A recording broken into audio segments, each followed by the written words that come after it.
Vancouver, I'm Marshall Sutcliffe in the booth. We've got Gabe Carlton-Barnes. Hello. The GCB. And Gabe, you got your work cut out for you as our color commentator here. Daniel Hanson on the left. He's playing, well, it says Dredge, which is kind of like a broad overview of what this deck's trying to do. Now, his opponent, Dane Brooks, is on Merfolk, a much more straightforward deck, but let's concentrate on what's going on with this Dredge deck. Have you seen this thing go? I haven't seen it in full action. I have looked at the deck and spoke for a while with Alex West, who I believe designed it. Yeah, he was the pioneer of this deck. Yeah, and you can see right here, Dan Hanson on the very first turn is exiling a Simian Spirit Guide and playing Tormenting Voice, discarding a card. And what has he discarded? He's discarded Life from the Loam, a Dredge card. So it's exciting. And he's so the way that this deck works is it uses the red cards that say draw a card and discard a card to activate, to get your Dredge cards into the graveyard and start dredging. So he's got Wild Guess in this deck. You can see he immediately used those Tormenting Voice dredges. Look at that first turn. It is turn 1. And it would be great if we could get the graveyard down. There we go. There we go. And you can see he's got Burial Rites and a Golgari Grave Troll in there already. He's even separated the lands out for us. Thank you, Daniel. Yeah, thanks, Dan.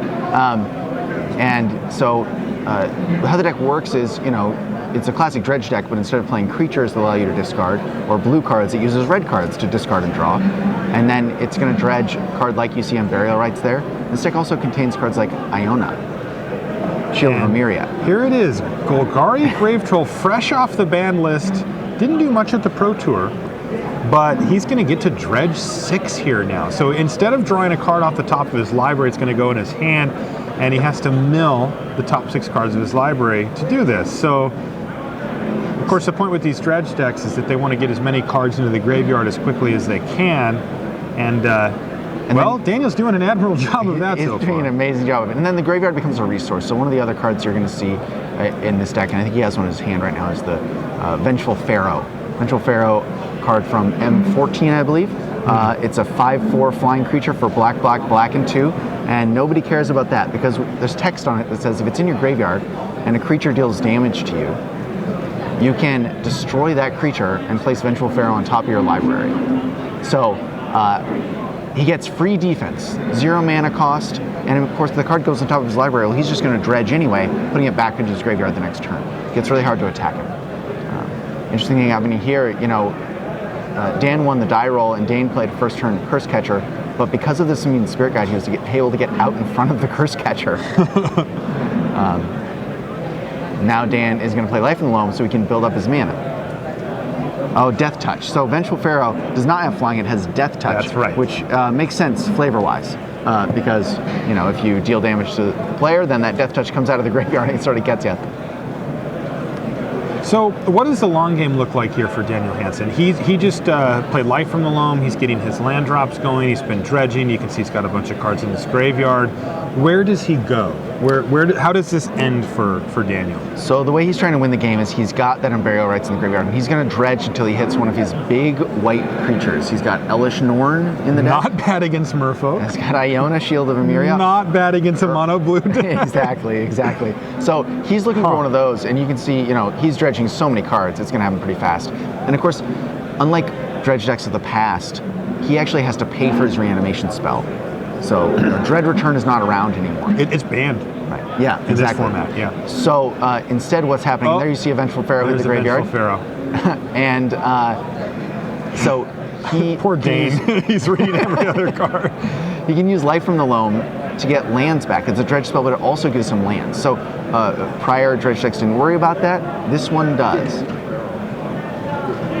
He didn't need the Pharaoh. He did not read the Pharaoh. He didn't read the Pharaoh. He's read Stinkweed Imp twice now, and he read him Burial Rites. Now, all things told here, though, Dane Brooks has had a pretty nice start, you know, for what's ultimately a relatively fair Merfolk deck. He's gone 1-drop, 2-drop, Curse Catcher and the Lord. It's kind of the dream for the deck. It's about as good as it gets. Yep. And he is going to be able to apply some pressure, but now Stinkweed Imp could get annoying. Stinkweed Imp is going to get hit by a Vapor Snag, so Dan taking one down to 13. And now we're going to see these creatures get in, and I bet we're going to see a Vengeful Pharaoh activation. I think you are correct. So here they come. And it's a lot of damage. It's going to come jumping out from the... I mean, he's taking 6 here and going to 7. Vengeful Pharaoh's going to... Now it's going to get red. There it is. Oh, this is ridiculous. And so so he hits the Lord. So he's trying to preserve life total here. Really does need to dredge into one of his huge spells here, though. The Curse Catcher, really annoying. Yeah, well, he can play a Stinkweed Imp. There goes that Vengeful Pharaoh right back into the graveyard. Right. As he dredges life from the loam. He knew what his draw step was going to be anyway. Certainly didn't want it in his hand. Right. He wants it back in the graveyard. Yeah, go to work. And you can see that he's probably going to just play a Stinkweed Imp here, because if he plays, well, he has 2 Unburial Rites in his graveyard, so he can cast Unburial Rites targeting the Pharaoh or targeting a Golgari Grave Troll, which I'm not sure how many creatures he has. It won't be gigantic. Dane, not thrilled. I'm assuming that Daniel Hanson's used to this. I suspect he is, after having played the deck for 6 rounds already, a lot of people reading his cards. So he's, after all that dredging, he's missing some pieces. Another card that they have in this deck, Knot of the Bone. Oh, yes. They've got, what, 3 of them, I think, in the list? I actually got a sneak preview of this deck. Daniel Hanson and friends are from Seattle. Right. So they're kind of in my, smaller Magic circle. Absolutely. And so I got a chance to get a little preview of the list under sworn secrecy before the GP went. And I have to admit, I looked at it and I was like, I don't really know what this does. You'll have to show it to me when we get there. Yeah, well, the thing Golgari Grave Troll is good at is taking cards out of your library and putting them in your graveyard. And so you just got to find the cards that are doing stuff when they're in your graveyard. And they've done a great job with that. At least it's working out for Dan. Right, there's Cure Great Glass Spinner. So Dane now in an interesting position. If he attacks, the Stinkweed Imp's going to kill one of his creatures, and the Pharaoh's going to kill another. And suddenly, he's dealt 2 damage, 3 damage maybe, and here it goes. So the Glass Spinner, though, is going to blank the Pharaoh activation, right? Oh, right, because it's a targeted effect. So Stinkweed Imp does get to take out a creature, but the Pharaoh can do nothing. And Dan chooses not to activate it. He knows the jig is up. He doesn't want it on top of his library. If it gets countered, does it still go on top of your library? I would have to read the card. Or does it just stay? I don't think it's relevant either way, because it's not like Hanson has... Yep, so the ability says, destroy target attacking creature, then put Vengeful Pharaoh on top of your library. I believe if the effect was countered, then it would just counter the whole effect. Still, it's not like Dan has anything one mana that can... However, a second Vengeful Pharaoh would do the job. It would. Yep. 2 targeted effects. But Dan Hanson just needs to hit something. Yeah, he does. In the lines of something huge. I mean, he's dredged every turn, 6, 5, 5. And you can see all those red cards. And so he's dredging more dredge effects, all 3 dredgers, 4 dredgers, and there is an Iona. There's Iona, Shield of Emeria. Now, it's not too late, right? It is not too late. If he can resolve... Wow, this is close, though. If he's going to Unburial Rites here, if he Iona does comes that, back.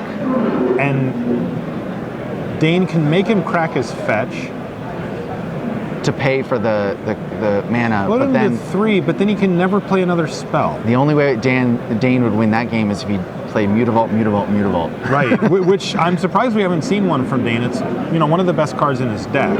Sure. I'm sure. It's the reason why we've been seeing Merfolk. Right. But last round we saw 4 Mutavaults come into play in 1 turn. Phantasmal Image targeting Primeval Titan, followed by another Phantasmal Image targeting Primeval Titan. That's incredible. Yeah. However, now, is Spell Pierce a thing here? Yeah, certainly Dane's untapped mana has to have Dan nervous. So if Dan's confident that he has time, he can wait and try to play more creatures to trade off. But no, indeed, he is going to go for Unburial Rites. Unburial Rites target Iona, Shield of Emeria. He only had to pay 4 because he was flashing back Unburial Rites, and bang, it's here. It's named blue, and this could be it for Dane Brooks unless he starts drawing a heck of a lot of Mutavaults in order we're going to assume that it named blue. It seems like the only thing to name. It is. Now I do see that he's got a. What does he have in his hand? Another Nothing. curse catcher. Yeah, he's got a curse catcher. Another glass spinner and a phantasm. So he just can't cast anything. Can't cast anything. So those are all dead. So now Dan just gets to dirtle around until he can get another guy into play. He's probably now going to look for Elishnorn. Is the only relevant spell left, or card left, Mutavault? That's it, right? In Dane's deck? Yeah. I believe so, yeah. That's just it. Unless, Dan doesn't know for sure. It's possible that Dane just drew all islands, and he's actually a blue-white Merfolk deck. What about Aether Vial? Oh, Aether Vial could do it, yeah. Is that a thing? Aether Vial, absolutely. He could do that, tick it up twice, start popping in these creatures. I don't think Dan's really concerned about that. It should be because he's so slow, right? Yeah, Dan has, he's actually just drawing cards now. He just drew his Elishnorn. Yeah. Now he only needs 2 more land to cast it, so it's probably okay. He just counted him up, and he's got Life from the Loam, so he can hit land drops if that's what he wants. Absolutely. Although he's pretty low on life, so if there's sack lands, it's not as easy as it could be. That's true. So here comes Life from the Loam. Yeah, he does have to be careful, right? I mean, there's 2 creatures versus 1. Like, if he goes to 1, he could just get killed. Exactly. And he has to be careful about Mutavault and about running out of cards in his deck. I think that's why he probably didn't dredge this turn. Oh, sure. Just to make sure he has enough time to win. So, see him play Mountain. And now he's going to play Knot of the Bone. Knot of the Bone. He did have one hiding in there. So, I guess we... That's awesome. We have an answer to what the plan was here. Man, I got to call BDM. I'll be right back. As Dan loves the that creatures card. in his graveyard. What is he He loves it from limited back in the... I'm going to say 16. That's just the number I'm calling. I think more than 16 probably. He's got a lot 11. of dredge creatures. Oh, It was 12. Or it was either 12 or 10. We're seeing a lot of creatures because he's got his graveyard a little bit sorted, I think. Yep. Correct. So, Dan now... The good news for Dane is he found a card he could play. It's an island. Yeah, I think this is going to be it for... Dan is going to play a white mana here. He'll go ahead and shock himself and play Elishnorn. Well, that's a weird attack, isn't it? A little bit. Because he just gave Dane the chance to block. Right. I suppose Dane might not know. Oh, perhaps he just doesn't want to take 2 damage or he may be trying to win this game without casting Elishnorn so that Dane isn't prepared to see Elishnorn. So Dane hasn't seen it at all. Right. Was never in the graveyard. Right. He drew it naturally. Okay. Element of surprise. That makes sense. I mean, he's at 13 now. Yeah, and his opponent can't play spells. I would have, yeah, exactly. I would have struggled not to play it there just because it's such a fun play. But clearly, Dan, in the driver's seat here, doesn't really need to be taking. He can kind of take his luxuries as he wants. Yeah, it makes sense. I can see that. Yep. And is he gonna rumble with everybody? Why not? Everybody's in. I think Dane will trade one off here because he's got a. But he can't cast it. He can't cast it. So he can't do anything. Dane's looking at this going, I got to get some damage in here. So will Dan Hanson play another? Looks like he's got a Vengeful Pharaoh. No, just go Grave Troll. Sure. Doesn't have enough black to play Vengeful Pharaoh. No, he doesn't.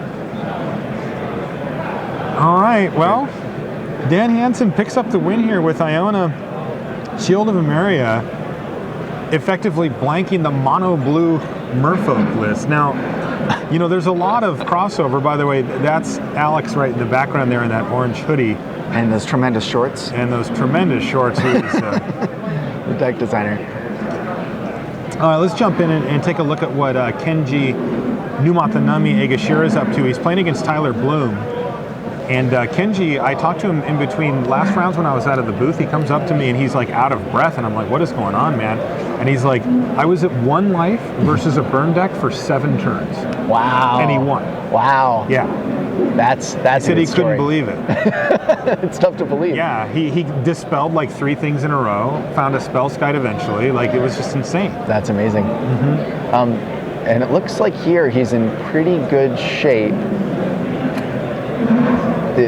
Both these players are really low life totals, but Kenji's got a handful of action. and his opponent's at 5. So if he just bounces the Goyf and then just kills him. Yeah, bounces the Goyf and goes for the win. He's got a remand in his Tyler hand. found removal. Oh, he's got a remand. Well, still, no, Tyler doesn't have it. And it looks like Kenji is going to pick up game 1 here with Splinter Twin. He's been playing the deck for, I don't know, a week and a half, 2 weeks on Magic Online, but he's been playing it a lot. He's prepping for this, and look at the sideboard strategy. He shuffles in the whole sideboard to pull out 15 cards. Look at this guy. Magic Online player knows all the tricks. Yep. It's a sort of a classic move. I remember. I don't know if I'd go for the 4 shuffles myself. Yeah, shuffling in between. Yeah. He doesn't want Shatterstorm. All right, take a look at our feature match area there from a wider angle. Big smile from Alex. Alex. Get him, buddy. So Alex didn't have quite as much luck with the Dredge deck. He didn't. He said he lost his first round to a very good matchup with some awkward draws. And so he said to me after losing that round, he said, but you know what? I would rather be 0-1 playing this deck than 1-0 playing any other deck. You know, the interesting part about Alex is, he made this deck, but he also said, I think this deck's legit.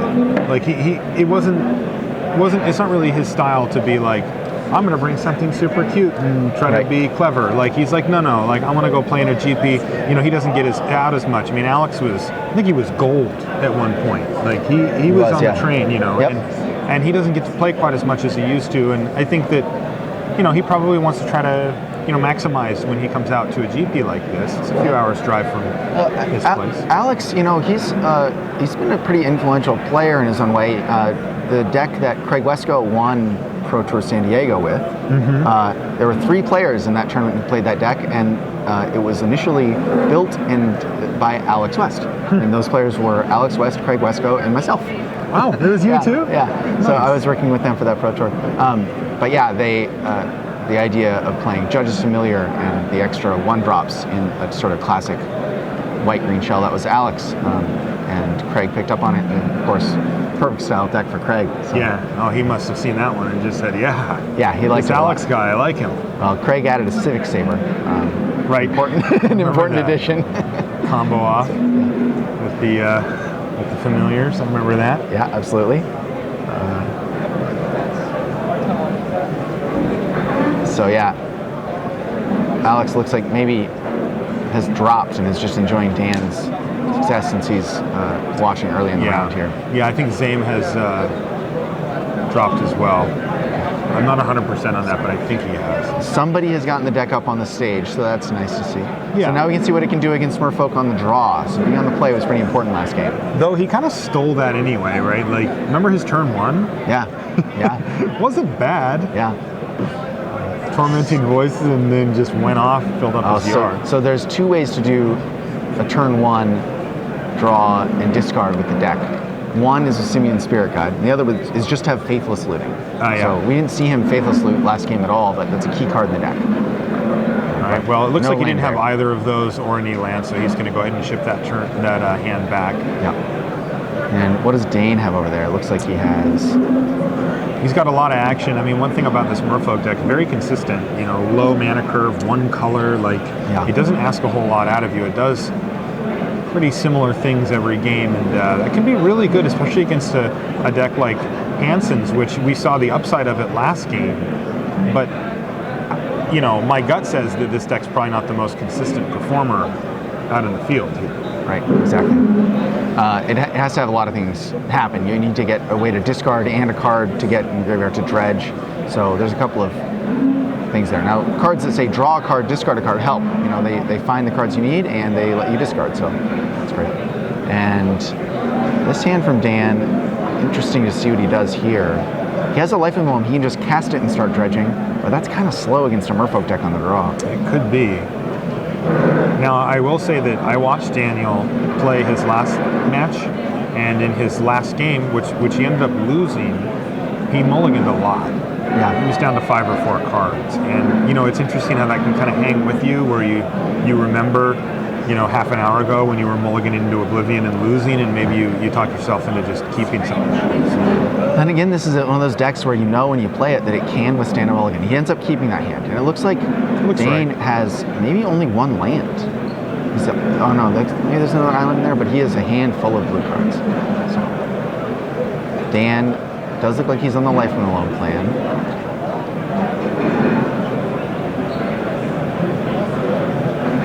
Wow. Spreading seas off the top for Dane Brooks. We'll see if he has that second land right now. He does not. Yeah, confirmed no second land, so a pair of curse catchers are going to allow him to start applying pressure. And once he starts finding lands and playing Lords of Atlantis and such, the clock is fast. It is really fast, but he needs that other land. You know, he's got a Spell Pierce in his hand as well, so I think he kept thinking, I have a little bit of aggression, I have a Spell Pierce, I can, you know, prevent him from doing his thing, but... Pretty disruptive.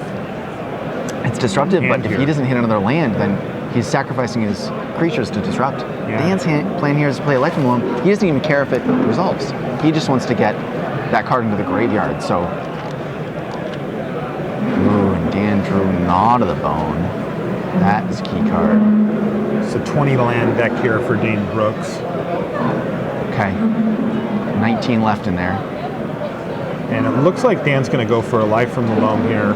I think he'd be pretty happy if Dane sacks a curse catcher, right? Absolutely. He just wants it in there so he has a dredge outlet. So this deck has 4 different basic lands in it. So in a situation like this, he can go get the land he wants and not take too much damage off the shock. It's a design choice that Alex was proud of. Here's that Life from the Loam. Like counter it, do it, both of them.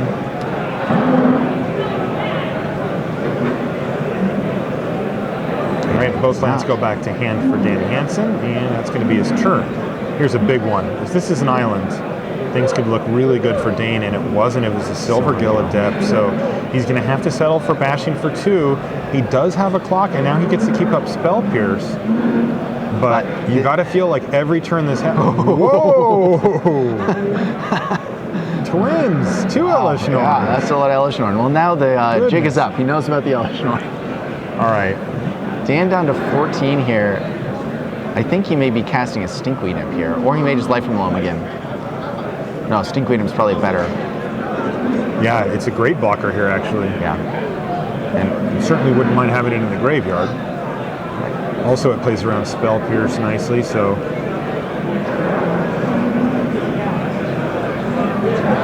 Dan wants to make sure he has a Dredge outlet, too, so it looks like he may just play the Life from the Loam. Oh, interesting. Gets him out and back. This is...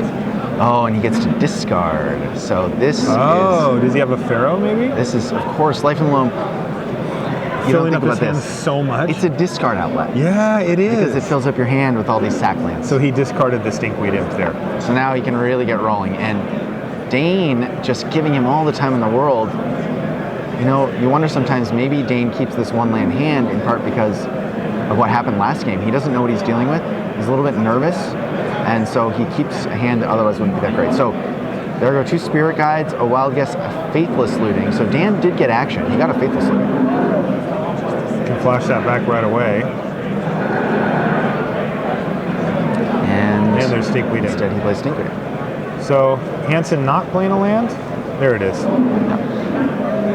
That gesture was a question. Does this resolve? Gotcha. And there we go. Island off the top for Dane Brooks. So it is time for some business here for Dane. Yeah, you gotta wonder if he's gonna immediately Silvergill Adept just to try to find More lands.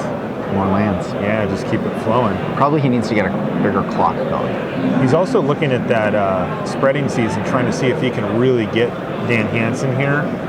He can't. And I don't think he can. Dan has really diversified out his mana here. And he knows he's holding sack lands. Sack lands can generally get whatever you want, so. I think the play here is going to be Silvergill Adept. He certainly has a lot of things to reveal to it, including 2 other Silvergill Adepts. Yeah, exactly. It looks like he doesn't have any 2 mana Lords either. Or I think he does. Yeah, okay. yeah. So then he can attack. So that's probably what makes sense. Yep. Merfolk of the Pearl Trident is going to pump him up, and Hanson immediately trades off. He can't wait to get that Stinkweed Imp back into his graveyard. He's got 2 Elesh Norn sitting down there. This is that situation with You know what he wants to Stinkweed hit here. Yeah, On Burial Rites, He's just screaming it in his head one time on burial rites. Yep. This one's for Alex. 2, 3, 4. Four, not of the bone. And 5. Okay, so no on burial rights. Yeah, Dane losing that curse catcher. This is one of the thing about Stinkweed Imp. It is one of the most frustrating cards when you're a creature deck because you know they want it in the graveyard, and you know that they love getting one of your guys with the death touch, but you just have to attack anyway because you got to get through that thing. Yep. So it's brutal. Really, really powerful card. And it is back. Say hello. Ian Hanson can't do anything else this turn. Just passes the turn to Dane Brooks, who has found, well, he's a little far off from the Master Waves, but he has one now. That is a great way to crack around a Stinkweed Imp if you can generate a whole bunch of 2/1 elementals. That's true. Now, does he trade off again, another curse catcher for another imp? How does he end up getting ahead in this battle? What he can do is he can Spreading Seas here, and then he can start to Island Walk. So maybe that's the play. Generally, you would prefer to build the board out and then do that, but he does want to get a clock going, considering that Hanson's all the way down to 10. Dan is threatening to get Elesh Norn going really soon. He's also got Gnaw to the Bone in his graveyard.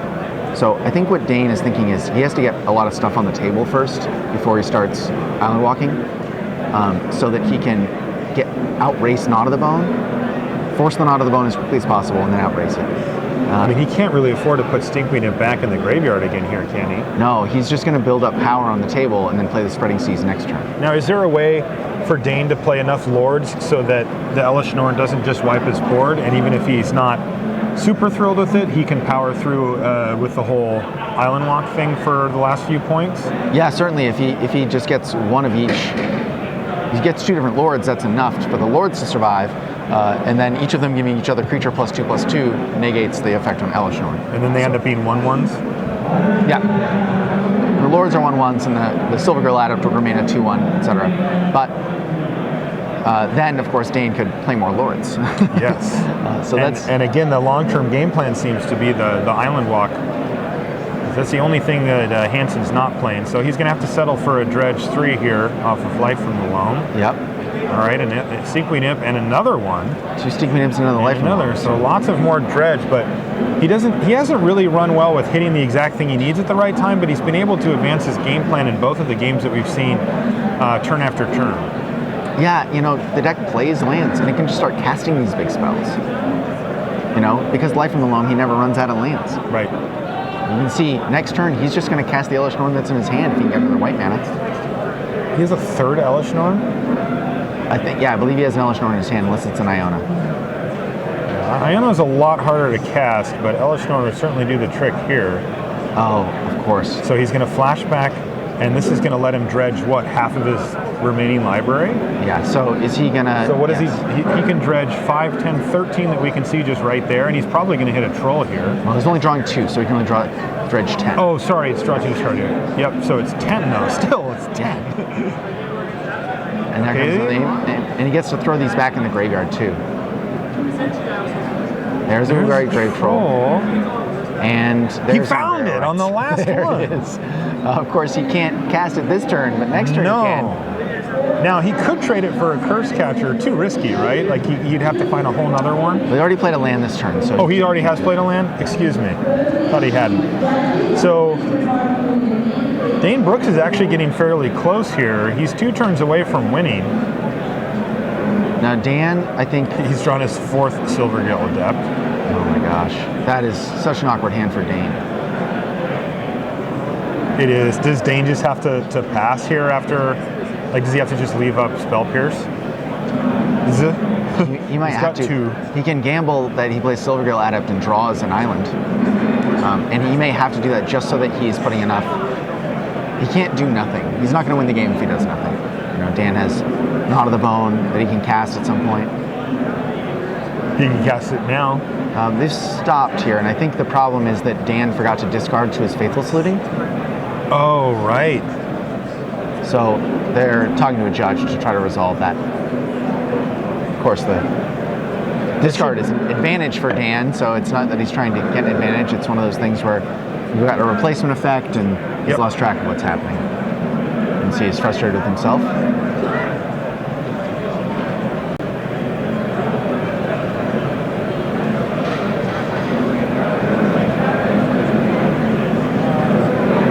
See on our back table, there's our judge looking up some ruling on his phone.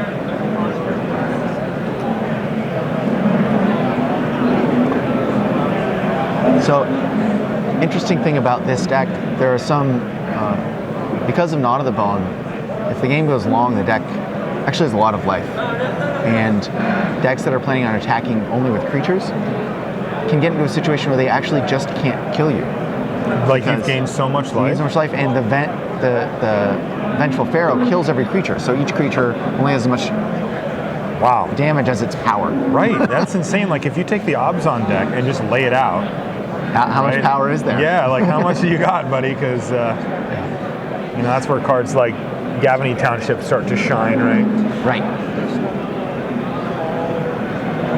But you can't figure that people playing against this deck, you know, for the first time really have that concept in mind. The judge went to double check probably 3 lines. Dane took the opportunity to go to the bathroom. Okay, so we're going to be here for just a minute. The judge, Randy was over there in the feature match kind of getting the update for us, and the judge is going to go double check his ruling. They're probably going to be able to just rewind and have him discard. Right.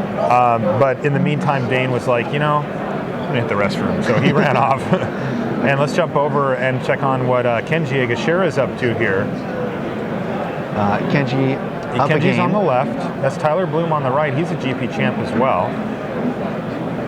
No slouch himself, and he's piloting Obzon here. Kenji, it sure looks like, has exactly the wrong cards to compete with a Lingering Souls this game. The Dismember's not going to get him very far, and he's got Spell Skites and Snapcaster Mages, which are just sort of stuck on the ground.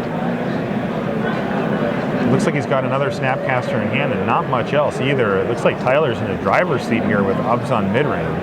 There's a Lightning Bolt in Kenji's graveyard, it looks like, so he does have something he can snap back. Maybe he can take out that Noble Hierarch. Kenji's going to attack with both Snapcasters, and Tyler's like, yeah. Great deal. This is why I brought in Lingering. This is why I brought Lingering Souls to the tournament. Yep. Grind you out. Kenji, though, knowing he's going to be able to take out that Noble Hierarch or the Spirit token with the Lightning Bolt. Huh, interesting. Tyler's just going to start working through these spell skites one at a time here. Might as well, I guess. He draws Tassiger off the top. He's also got Batterskull in his hand. But Kenji sitting there with 3 cards in hand looks pretty intimidating with all that mana and haven't really done much as far as adding to his board. Yeah, it looks like one of those games that Tyler is going to be able to find a way to win. It does feel like that, doesn't it? It does, knowing Kenji's hand. It could give him a long time. Like since we can see Kenji's hand and Tyler can't. Yep. You know, Tyler does not feel incentivized to just start windmilling huge things. Right now, Kenji's hand is what, like Land Dismember?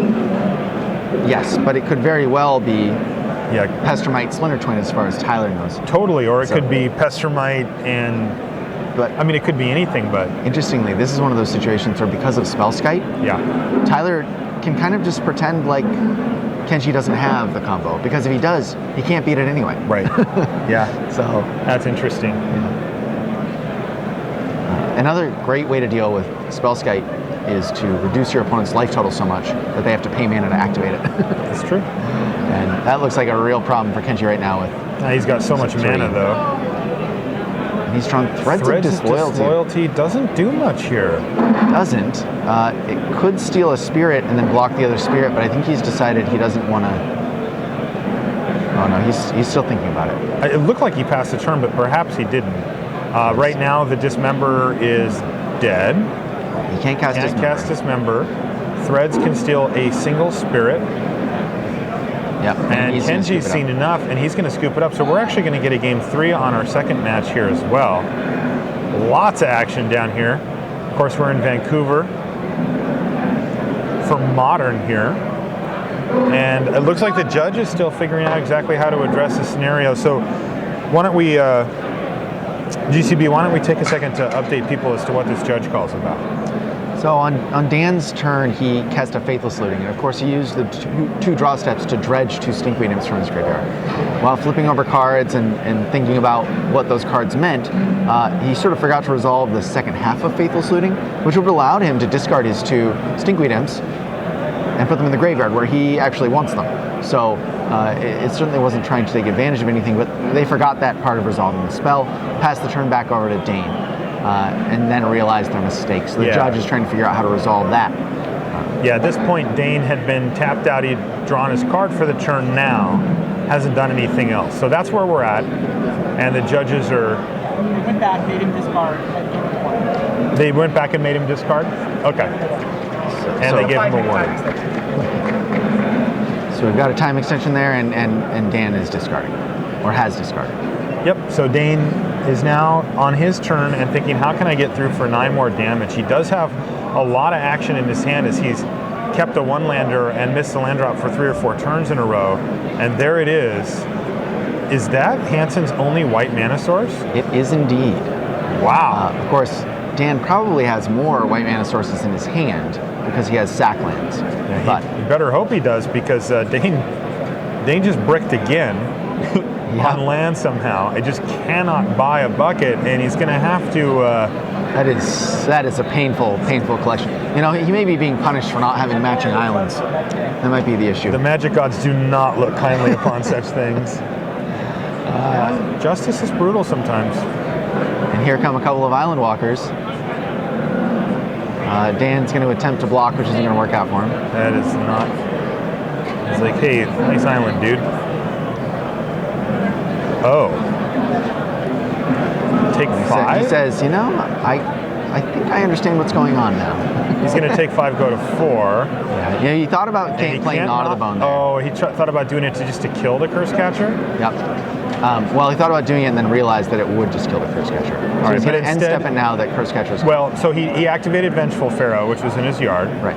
Kill the Curse Catcher, and now he can go for it. Oh, but that's too late. He's like, wait, we're not. There you go. So it's a tricky little dance at the end of the turn. But what's going to happen is Hanson is going to gain a ton of life, and Dane is going to concede. Dane is going to concede to the gaining 20 life or whatever, and that's going to do it. Dan Hanson is going to improve to 6-1. 6-1 with the vaguely named Dredge. It's Dredge Reanimator. Vengeful Animate Dredger? The curse. What should we call it? Curse of the Rihanna Dredger? Well, yeah, I like the Pharaoh theme there. I do like Pharaoh the coming Pharaoh. back. And what else is in there? The Grave Troll. By the way, we see this scene a lot, players commiserating after Dane says, yeah, if I drew lands, I would have beat you. And Daniel says, isn't my deck sweet? and Dane, I mean, you saw him at the end of that game just pick up the top 2 cards of his library and like, did I include islands in my deck? Right. I did play islands here. Yeah, it's got to be frustrating for him. If he had hit an island earlier, he would have just been able to start chaining Silvergill Adepts, which of course is going to hit more lands, and he would have found himself out. All right, so this looks like Game 3 here. Kenji Higashira looking to stay at X&1, playing against Tyler Bloom, and again, he's a GP champ. And Obzon mid-range playing Inquisition of Kozilek, and looking at Kenji's hand, what do you see here, GCB? I see 2 different creatures that will allow Kenji to go off if he can get a Splinter Twin. He's got both the Pestermite and the Deceiver Exarch. He's got a Tyler Vendilion took Click. Serum Visions? Serum Visions. He said, I don't want you to get to that other part of your combo. And also, it turns off Kenji's first couple turns of the game because he had nothing else he could do. The threads, actually, is what he took the threads and he named it and didn't actually say so. Right. All right, so here's the blue version of Thoughtseize. Not quite as good. No. A little bit more random. So we see some lands, including a township, a Liliana, a Tarmogoyf, and a Path. Yeah. Pretty good. That's a solid little hand right there. Yeah, you get to start off on the Tarmogoyf. Interestingly, no white mana available for Tyler, as he somehow doesn't have a fetch land. Yeah, doesn't he know how this format's about? You're supposed to start with fetch lands. Yeah, you got to start with fetch lands, Tyler, but he'll find it. And in the meantime, he's got plenty of action. He draws his second copy of Overgrown Tomb, and we're going to see a real rumble. And you know, if I had to say, I think that these are kind of the number 1 and 2 decks out here in Vancouver. We've seen a lot of these decks, and they're both decks that people like to play and are very, very powerful. They reward you for playing them. So I wouldn't be surprised if we run the numbers, and these are the 2 decks that are most played. Yeah. Kenji goes against an island. I think that's a sign that he probably has Blood Moons in his deck. There's a lot of these Spooky Twins decks too. Quite good against Abzan. If Tyler's aware of that, and you can see he's got a forest out there already, he will be able to work around it to a point. Right. He's searching out basic it can be bad. It can be really bad. Like, look at Tyler's hand. He'll have forest, mountain, mountain, mountain, mountain. Yep. That would be his mana base here, and he doesn't have a fetch. And if the Blood Moon were to come down now, which it doesn't look like Kenji has it in hand, but let's say he goes Mountain Blood Moon. I mean, Tyler is in bad shape. Like, Goyf has to go a long way from that point to win this game with Kenji at 19. But that's not the reality that we're facing here, and Kenji's going to start figuring out what he wants to do. It looks like he's got a Vendilion Click, and he's going to draw step click Tyler Bloom. Yeah, maybe he can hit that Liliana. Now, Kenji drew a Spell Snare that turn right after the Tarmogoyf resolved. Always a frustrating thing. Yes, especially after you've seen your opponent's hand. Yes. And you know he doesn't have any more 2-drops. Exactly. So what did he draw down there? Looks like a Noble Hierarch. Okay. So that's going to make the Tarmogoyf a slightly bigger clock. I suspect Liliana is going to get removed here. Does seem reasonable. So that Kenji. Because Tarmogoyf's actually huge here, right? It's like there's an enchantment in the graveyard even. Land enchantment. Instant sorcery? I don't know if there's an instant. There's no instant. So it's 3/4 right now, but it's 1 instant away. And if a creature dies, which they usually do. Absolutely. All right, so Liliana's going to go to the bottom. So yeah, you could get Path to Exile into the graveyard if white land comes off the draw here. And it looks like maybe it did. He needs to draw another card, though. The Godless Shrine. No, he did a draw step, so that was the card. The Godless Shrine just got drawn. Right, okay, so the one he drew was from the click. Right. Perfect, okay. So Goyf crunches in for 4. Yep. Sorcery, enchantment, land, and Noble Hierarch. So creature, in a way. Yeah. And it's got a shrine that we were talking about, that white mana earlier. It has arrived. And Tyler could use his Path to Exile right now, but he's not that worried. He knows he's winning this race. He could also play Lingering Souls. And Kenji did finally draw an answer to Tarmogoyf. Of the 3 answers he's seen this game to Tarmogoyf, it is the least exciting because he has to take 4 to use it. It is a Dismember. The Threads got discarded and the Spell Snare showed up a turn too late. Well, this is going to be a good turn for Kenji, though, because he can kill the Tarmogoyf here pretty regularly. Yep, so he's going to respond to that instant, probably. Doesn't technically need to, but may as well, right? And then he still has the ability to play Pestermite whenever he feels like it. Exactly. So that's exiled. And, he could wait on the Dismember so that the Noble Hierarch is discouraged from attacking and save himself a life. True, it's true. See Kenji not try to find his second red mana. He probably doesn't have a second mountain in his deck. Yeah.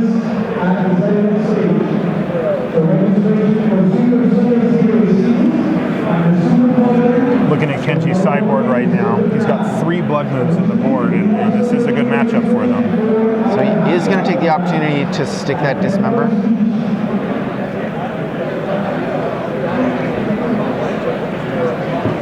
The card that was stuck in his hand last game. And Goyf down.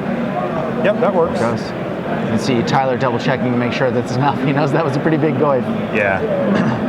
So now Kenji passes on the opportunity to hit a land with his tap effect. Okay, here's Gavany Township, but not a lot going on for Tyler Bloom with just Noble Hierarch. He's going to need to find another creature or two to make that Gavany Township a good win condition going late, and he doesn't have it. He just straight up doesn't have it. And here's Kenji Higashira playing a Pestermite. He's going to tap something down. Tap the Hierarch, and in response, Tyler Bloom. Well, this is interesting though, because if there's a red mana source and Splinter Twin, that could have been it, but he didn't have it. There isn't. And here, Kenji in a funny situation, he can activate his Wow, that was actually kind Lighthouse. of crazy, right? Yeah. Like Tyler completely taps out to get one counter on his Hierarch. Sure, but since he- he knows he doesn't have a way to kill the Pestermite, he's saying... Yeah, but Kenji doesn't know that, right? Because you did see his hand earlier, so... Yeah, but he's drawn 2 cards since then. Certainly, yeah.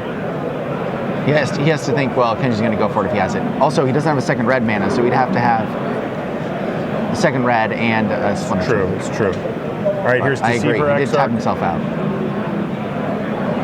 He's going to tap down the Noble Hierarch here. So now he doesn't need to activate because he has enough mana. But Tyler really mana flooded. He's just getting completely flooded here, and Kenji trying to improve to 6-1, which would lock him up Great. for day 2. Great draw for Kenji. What did he hit? Cryptic Command. Oh my goodness. The only thing that would be better, maybe, would be a Splinter Twin. And that's even questionable. It's questionable Yeah, because... he's got a nice clock here. Yeah. And there is Liliana of the Veil for Tyler, who's going to be forced to just run it out here. I think so. Okay, Hierarch hits for 3, so that's nice. Yeah, Kenji on a short clock there with the Hierarch. And here's Liliana. And he plays, Little plays a weird land. sequencing there. He says, he, "Oh, yeah, he minus meant to land play first." the land, Yeah. but he played Liliana Yeah. in that spot. And here comes the Cryptic Command. Now the question is, does he bounce Hierarch or does he draw a card? I think bouncing Hierarch might be good here because it buys him a lot of time. It certainly Instead, does. He goes for the doesn't, card. though. A lot of his cards buy him time, so... Yeah, I mean, would be interestingly, reasonable. Kenji, if he wanted, could start blocking the Hierarch with this Deceiver Exarch anyway. I think Kenji just drew another card that is going to help him lock this up. He drew Deceiver Exarch, right? He drew Snapcaster Mage as well. As well? He drew 2 with the Cryptic Command. So now he can play his Cryptic Command again, and I think that's going to lock up the game. I think that'll do it. I think one of the only cards Tyler Especially could because draw here Tyler's that would help. drawing he drew a Plains. Is that the one that you were thinking of? It isn't. I was right. thinking of Lingering Souls. Yeah, I was thinking along those lines myself. Would have been great too, even if it gets counter. Wow, Lingering Souls would have been so sweet here for Tyler Bloom, but instead, Kenji just gets to. So Tyler's saying, I'm gonna put you on a 1-turn clock and force you to block with your creatures. So And Kenji is actually just going to develop his board out a little further here. Play the Exarch, untap, now he's gonna pay, and he's going to loot. Yep. And his hand is really good. He's going to get rid of his Spell Snare. He doesn't quite have lethal here. He's got 4. Tyler Bloom's at 8. And there's a Blood Moon. Wow. I think by this time, though, Tyler has one of each of the lands that he would need Right. of And the basics. I think it doesn't help you really to tap your mana here when you have a No, I think Snapcaster in your hand. And He's a just basically Cryptic got it on Command. lockdown here, right? Right. He can leave a Deceiver back to put the onus on Tyler to be proactive. And then he can use his Snapcaster to stop whatever Tyler does and attack for 5 next turn.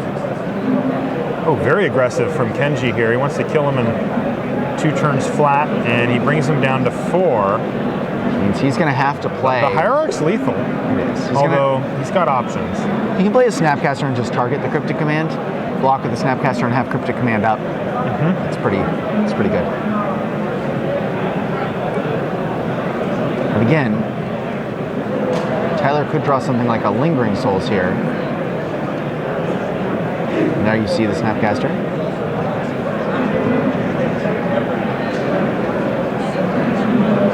Cryptic Command. Targets Cryptic Command. Now normally you see Snapcaster target a card and then use it immediately. Right. Good to know. It gains flashback till the end of the turn, so he can still flashback this Cryptic Command anytime he wants. And Cryptic Command's one of those beautiful spells that's just going to be good no matter what here. Yeah, and here it is. It's going to be, in this situation, the card Repulse. Yep. Bounce a creature, draw a card. And now Kenji has lethal lined up here as long as Tyler hasn't drawn any type of removal.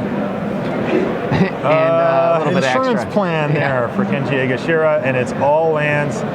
And that Hierarch there for Tyler. Look, Not all a good lands. draw, but a great one for Kenji, and he improves to 6-1. That's going to lock him up for day 2. Yeah, We'll be great seeing Or is Kenji it- tomorrow. Is it 6-1? No, you need 7 to He's get locked up 6-1. day 2. Yeah. So there's 9 rounds, right? Oh, wait. So This is round 7, 8, 9. Oh, I'm sorry. You're one right. more. Sorry about that. Yeah, I was a little premature. He has to win one more to get there. I'm sure he's feeling confident at this point.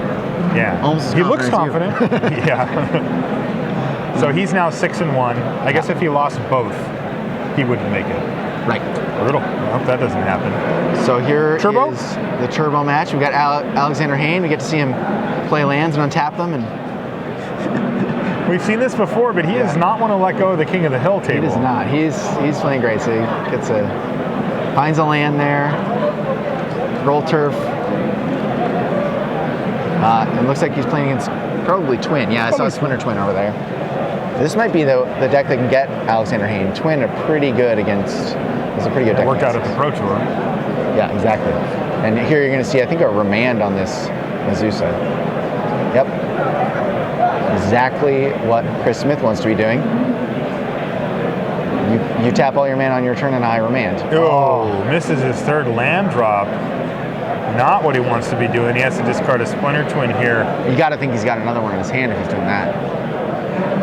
Yeah. There's Azusa again, and this time it sticks. That is bad news. That is terrible for Chris Smith as Alex is going to get further and further ahead. And it looks like he just drew that lightning bolt. Oh, wow, that's it. And that was game. So that was Hive Mind combo. You're dead. Azusa gets a couple extra lands into play, so he can play Hive Mind. So I'll play a Hive Mind and a Pact while you have 2 lands in play. You have to play this Pact as well. Your turn. Go ahead and search up a creature. Yeah, search up a creature. And that's going to do it. So Alexander Hayne wins his first game pretty easily there. That missed land drop from Chris Smith just sort of spelled doom for him. So how many cards in the format can you think of that work against that effect? Which effect? The effect of I give you a Pact trigger. Forest. That one's pretty good. I think I broke it. Yeah. I think there is a split-second version of the card Stifle. Yes. It costs 2 mana and it says counter target activated or triggered ability. So that's a triggered ability, and theoretically, if he had that card, he could survive there. You could trick Long bind? enough for trick bind, long enough for Alexander Hayne to find another Pact. Yeah, we're going pretty deep here. Yep. Sometimes they just go packed. Yep. You know, just Here's a couple. load you up. Yeah. Start a collection. That Hive Right. Mind, a very interesting card. Not from Chris Smith's perspective, but I do agree with you. So looks like Alex is the one taking a mulligan on this one. How many lands do you think Chris has? More than 2? Yes. That'd be more than he had last I game. mean, I thought his hand seemed pretty fine. I think it was probably great. Just hit that remand, everything went right, and didn't find the other land. Yeah. You kind of lean on that. He's got the Serum Vision this time too to help him find it, and he keeps both on top. Yeah, both on top. Scary. Against Alexander Hayne's mulligan. He starts on Teleria West. The second land is Desolate Lighthouse here. Peek. Oh, look at that. So there's a Pact, a land, it looks like a Summer Bloom, Singing Spirit Guide, another Hive Mind. You can't see what's up there in the back. He does have the 3rd land this time. That's a big deal. Oh no, that was an Ancient Strings. And what's happening here? Looks like we started over again. We'll get back up to where we were before, though. Right about there. Okay. So yeah, with that card in the back, that is an Ancient Strings.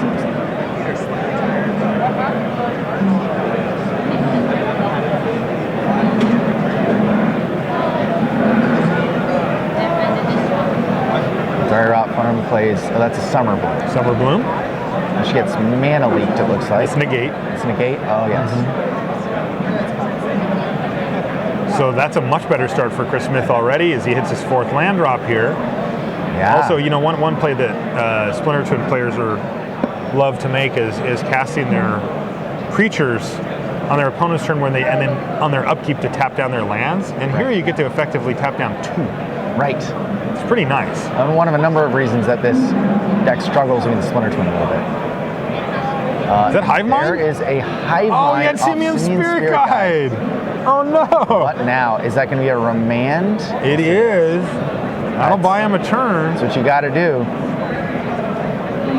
Draws a card. So what now? It says your turn. And here comes Hive Mind again. You think Cavern of Souls named Hives? Probably not. So looks Probably like this not. might get hit by a cryptic command here. Indeed. Cryptic command, and the cryptic command is pacted. It got pacted, and Slaughter there's pact. another pact, and that's going to do it. Oh, wow. Alexander Hayne doing it the easy way.